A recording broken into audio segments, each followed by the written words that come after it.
pour ce mois de février, on a décidé de faire un mois tourné autour du recrutement. Donc les 4 vidéos que vous allez retrouver sur notre chaîne YouTube parleront recrutement, mais également vous pouvez nous retrouver sur notre groupe Telegram et sur l'application, il y aura également que des choses autour du recrutement, des podcasts, des articles, etc.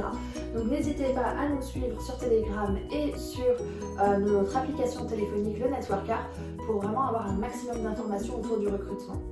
Aujourd'hui, je vais vous parler de quelque chose que beaucoup de personnes utilisent pour recruter, c'est le fameux lifestyle. Beaucoup de gens aiment mettre en avant le fait qu'ils se sont achetés une nouvelle maison, ou une nouvelle voiture, ou peu importe en fait, voilà, par exemple le lifestyle c'est aussi travailler au bord de la plage ou des choses comme ça. Et donc les gens aiment mettre ça en avant dans le marketing de réseau, mais sachez que c'est ce qui contribue à la mauvaise image du marketing de réseau malheureusement. J'en parlais avec Marina Mori, j'en parlais avec d'autres personnes du milieu et on se disait, j'expliquais qu'en France on n'avait pas forcément les mêmes mentalités qu'aux États-Unis et elle me disait que même aux États-Unis c'était pas quelque chose qui plaisait forcément de surexposer ce qu'on pouvait faire avec ce métier, parce que finalement, les gens qui travaillent, les gens qui se lèvent le matin, qui vont dans un bureau, ou qui se lèvent le matin pour faire des ménages, ou qui se lèvent le matin pour... peu importe le métier finalement, mais les personnes qui vont sur un lieu de travail, qui ont des obligations que vous n'avez pas en marketing de réseau, ne peuvent pas comprendre votre univers et du coup ça pourrait être interprété comme un manque de respect par ces personnes-là quand ils voient que, soi-disant, vous travaillez au bord de la plage ou dans un cadre idyllique. Donc finalement, trop de lifestyle tue le lifestyle et tue vos recrutements, malheureusement. Je pense que c'est important pour vous de vous adapter au marché sur lequel vous êtes, et ici vous êtes sur le marché francophone et du coup il faut, je pense, une dose de respect et donc respecter les gens et réfléchir à comment vous pouvez leur donner envie sans pour autant qu'ils aient l'impression que c'est fake, que c'est surjoué, que ce n'est pas la réalité. Donc le tout c'est de donner des bonnes clés. Lorsque vous racontez vos histoires pour recruter, il est judicieux, et on l'a testé, donc ça fonctionne, notamment avec nos académiciens, bien entendu on l'a testé, c'est de mettre en avant vos difficultés, les difficultés que vous avez rencontrées dans votre marketing de réseau, les difficultés que vous avez rencontrées dans votre activité d'entrepreneur, les difficultés que vous avez surmontées et comment vous les avez surmontées. En fait, quand vous racontez ça aux gens, les gens peuvent s'identifier et se dire « Bah oui, cette nana-là dit qu'elle avait du mal à trouver des clients. Finalement, au bout de 6 mois, elle a commencé à trouver des clients, mais moi aussi je suis capable de faire ça. Moi aussi je suis capable de trouver 3 ou 4 clients par-ci par-là. » Et donc ils peuvent s'identifier et ça peut leur donner la motivation de vous rejoindre et donc de collaborer avec vous. Donc je pense que quand vous racontez votre histoire, vos histoires, parce que vous avez plein d'histoires à raconter, c'est important de mettre en avant vos difficultés. J'ai eu du mal à recruter, j'ai eu ma première recrue au bout d'1 an, par exemple.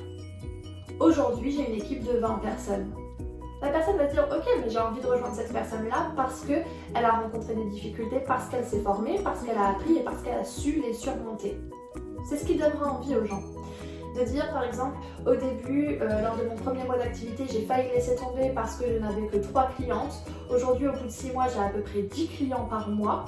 Ça va donner envie à la personne de vous rejoindre et ça va donner envie à la personne de même faire mieux que vous. Donc finalement, vous allez recruter quelqu'un qui dans son esprit se dira « Elle a eu 3 clients au début, moi je vais en avoir 5. » Et donc ça sera bénéfique pour tout le monde. Donc le but c'est de... je pense que dans le recrutement également, il y a 3 grands V à respecter. La vérité, de toujours dire la vérité. La deuxième chose, ce sont vos valeurs. Vos valeurs ont vraiment une importance primordiale dans votre recrutement. Et il faut que les gens connaissent vos valeurs. Il faut que vous connaissiez la valeur des personnes que vous recrutez. Par exemple, si vous recrutez quelqu'un et que lui, sa valeur primordiale, sa valeur fondamentale, c'est le respect, l'amour, le partage, vous n'allez pas vous comporter avec quelqu'un pour qui ces valeurs vont être l'ambition, la détermination. Vous n'allez pas avoir le même langage, vous n'allez pas vous comporter de la même manière. Donc c'est important de connaître les valeurs fondamentales de chaque personne qui rejoint votre équipe et que eux connaissent les vôtres pour une histoire de communication, pour une histoire d'échange, pour une histoire de respect. Et le troisième grand V, donc valeur, vérité et la vision. Vous devez en fait avoir une vision qui soit saine. Pas une vision saine. Vraiment une vision qui va porter votre équipe, qui va porter vos collaborateurs, qui va inspirer vos collaborateurs, ok?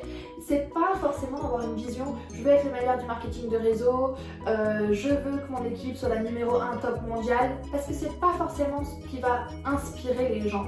Les gens vont peut-être préférer quelqu'un qui a une vision d'entraide, de collaboration, de partage, et qui veulent un résultat pour toute leur équipe.